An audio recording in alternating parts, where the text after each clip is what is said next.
భారతదేశం ప్రపంచంలోనే మూడో అతిపెద్ద ఆర్థిక వ్యవస్థగా అవతరించాలనే పట్టుదలతో అడుగులు వేస్తున్న వేళ దేశం ప్రస్తుతం ఒక కీలకమైన 4 రోడ్ల కోడలిలో నిలబడిందని జాతీయ ఆర్థిక సర్వే స్పష్టం చేసింది.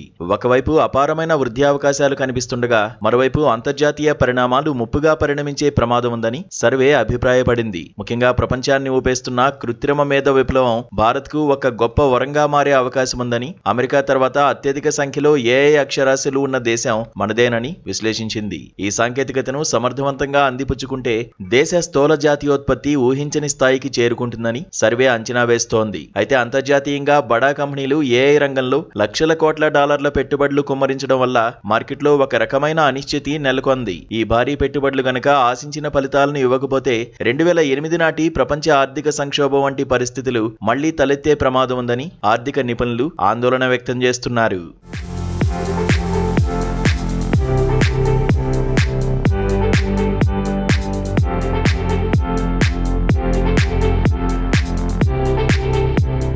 ఈ సంక్షోభం సంభవించే అవకాశం 10 నుంచి 20% వరకు ఉందని, దీన్ని ఏమాత్రం తక్కువగా అంచనా వేయలేమని సర్వే తీవ్రంగా హెచ్చరించింది. ఒకవేళ ప్రపంచ ఆర్థిక వ్యవస్థ కుప్పకూలితే మనుగడ కోసం అంతర్జాతీయ కంపెనీలు చేసే వ్యయ నియంత్రణ చర్యలు భారత్పై తీవ్ర ప్రభావం చూపుతాయి. ముఖ్యంగా బడ్జెట్ కోతల్లో భాగంగా భారతీయ వైట్ కాలర్ ఉద్యోగులే ప్రధానంగా బలయ్యే ప్రమాదం ఉందని, ఐటీ రంగంలోని నిపుణుల భవితవ్యం ప్రశ్నార్థకంగా మారుతుందని విశ్లేషించింది.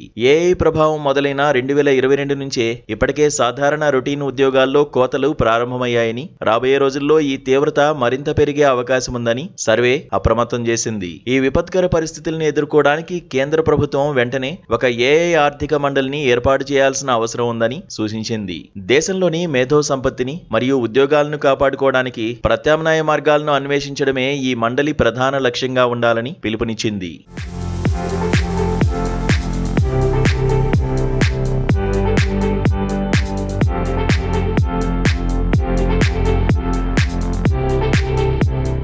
ఇంతటి అనిశ్చితి ఉన్నప్పటికీ భారత ఆర్థిక వ్యవస్థ పటిష్టంగా ఉండడం గమనార్హం. అంతర్జాతీయ ఆర్థిక ఒడిదుడుకుల మధ్య కూడా వచ్చే ఆర్థిక సంవత్సరంలో భారత్ 7.4% వృద్ధి రేటును సాధిస్తుందని ఆర్థిక సర్వే ధీమా వ్యక్తం చేసింది. ప్రస్తుతం ప్రభుత్వం వద్ద దాదాపు 65 లక్షల కోట్ల రూపాయల భారీ విదేశీ మారక ద్రవ్య నిల్వలు ఉండడం దేశ ఆర్థిక రక్షణ కవచంగా పనిచేస్తోందని పేర్కొంది. ఇందులో విశేషంగా ఈ ఏడాది ప్రవాస భారతీయులు పంపిన నిధులు దాదాపు 12 లక్షల కోట్ల రూపాయలుగా ఉండడం భారత్ గ్లోబల్ కనెక్టివిటీ చాటి చెబుతోంది. ఈ నిధులు దేశ కరెన్సీ విలువను స్థిరీకరించడమే కాకుండా అంతర్గత వినియోగాన్ని పెంపొందించడంలో కీలక పాత్ర పోషిస్తున్నాయి. అయితే వృద్ధి బాటలో పయనిస్తూనే ఏఐ విప్లవం తెచ్చే సామాజిక ఆర్థిక మార్పులను తట్టుకోవడానికి నైపుణ్యాల పెంపుదలపై దృష్టి సారించాలని సర్వే సూచించింది. రాబోయే దశాబ్ద కాలం భారత్కు అగ్ని పరీక్ష వంటిదని, సరైన ప్రణాళికలతో ముందుకెళ్తేనే ప్రపంచ ఆర్థిక అగ్రగామిగా నిలవగలమని విశ్లేషించింది.